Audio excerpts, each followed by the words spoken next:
Graduate MLC ఎన్నికపై Congress party కసరత్తు మొదలుపెట్టిందా?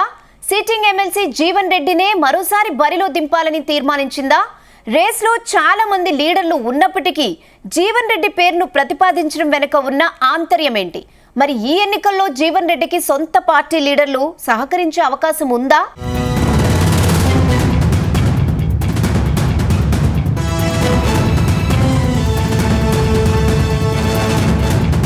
తెలంగాణలో graduate MLC ఎన్నికపై అధికార కాంగ్రెస్ ఫోకస్ పెంచింది. ఈసారి సిట్టింగ్ సీటును ఎలాగైనా తిరిగి దక్కించుకోవాలని హస్తం పార్టీ కసరత్తు చేస్తుంది. ఆదిలాబాద్, నిజామాబాద్, మెదక్, కరీంనగర్ జిల్లాల గ్రాడ్యుయేట్ ఎమ్మెల్సీగా ఎవరిని ఎంపిక చేయాలనే అంశంపై కాంగ్రెస్ పెద్దలు సమీక్ష నిర్వహించారు.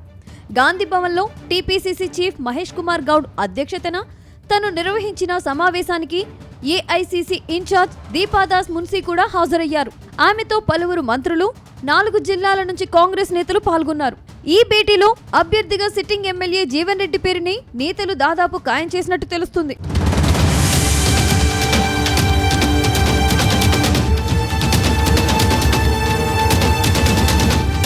ప్రస్తుతం సిట్టింగ్ ఎమ్మెల్యేగా ఉన్న జీవన్ రెడ్డి పదవీకాలం వచ్చే ఏడాది మార్చితో ముగుస్తుంది. దాంతో ఎలాగైనా ఈసారి సిట్టింగ్ సీటును దక్కించుకోవాలని కాంగ్రెస్ పార్టీ వ్యూహాలు రచిస్తుంది. ప్రతిపక్షంలో ఉండగానే జీవన్ రెడ్డి ఎమ్మెల్సీ అయ్యారు.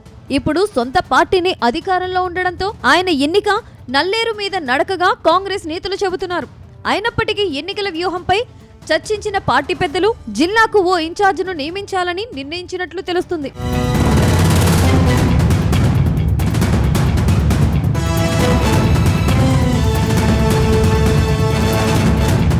ఇక కాంగ్రెస్ పార్టీలో ఎమ్మెల్సీ సీటు దక్కించుకునేందుకు చాలా మంది లీడర్లు పోటీ పడ్డారు. ప్రముఖ విద్యా సంస్థ అధినేత వెలిచాల రాజేశ్వరరావు పేరు ప్రముఖంగా వినిపించింది.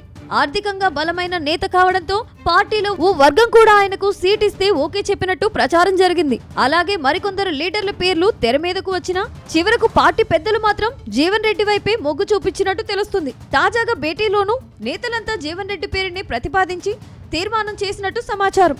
అయితే అభ్యర్థి ఎంపిక విషయాన్ని మాత్రం పార్టీ హైకమాండ్ కి వదిలేసినట్టు తెలిసింది. జీవన్ రెడ్డి గారితో మాట్లాడి అయితే దానికి ఒక హై లెవెల్ కమిటీ ఒక ఏర్పాటు చేసి రేపెన్లో గౌరవ ముఖ్యమంత్రి గారు ఏఐసిసి వాళ్ళు కూర్చొని మరి జీవన్ రెడ్డి గారా ఇంకా ఎవరా అది కానీ కమిటీ మెంబర్స్ మాత్రం యునానిమస్గా ఇవాళ పాల్గొన్న వాళ్ళు జీవన్ రెడ్డి గారికి మళ్ళొక అవకాశం కావాలా, జీవన్ రెడ్డి గారు మీరు పోటీ చేస్తే బాగుంటుంది మా రిక్వెస్ట్ అని చెప్పినాం. బట్ ఈ రిక్వెస్ట్ అండ్ క్యాండిడేట్ గారిది ఇవన్నీ కూడా డిసైడ్ చేసేది కాంగ్రెస్ పార్టీలో మీకు తెలిసిందే. ఏదైనా హైకమాండ్ డిసిషన్ కావాలా, ఈ నిర్ణయం హైకమాండ్ కు వదిలేసారు. దాని మీద ఒక కమిటీ ఇవి అవుతుంది. ఇదిలా ఉంటే గాంధీ భవన్ లో మాత్రం జీవన్ రెడ్డి పోటీపై ఆసక్తికర చర్చ జరుగుతుందట. ఇన్నాళ్ళు సీఎం రేవంత్ రెడ్డి ఇతర నేతలపై జీవన్ రెడ్డి గుర్రుగా ఉన్నారు. జగిత్యాల ఎమ్మెల్యే డాక్టర్ సంజయ్ అధికార పార్టీలో చేరినప్పటి నుంచి ఆయన రగిలిపోతున్నారు. పార్టీలో సంజయ్ అయినా ఉండాలి, లేదంటే నేనైనా పార్టీని వీడతానంటూ హెచ్చరించారు.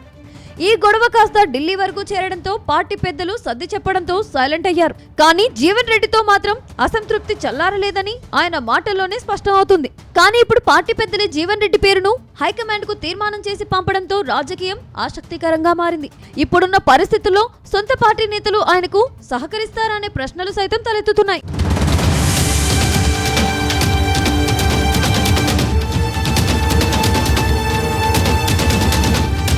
మొత్తంగా ఎమ్మెల్సీ ఎన్నికల్లో జీవన్ రెడ్డి కాంగ్రెస్ తరఫున బరిలో దిగితే మాత్రం అటు బీజేపీ, బీఆర్ఎస్ పార్టీలు కూడా బలమైన అభ్యర్థులనే రంగంలోకి దింపుతారనే చర్చ సైతం జరుగుతుంది. చూడాలి మరి వచ్చే ఎన్నికల్లో గెలుపు గుర్రాలు ఎవరు అవుతారో, అధికార పార్టీ సిట్టింగ్ సీటును కాపాడుతుందో లేదో తెలియాలంటే మాత్రం కొద్ది రోజులు వేచి చూడాల్సిందే.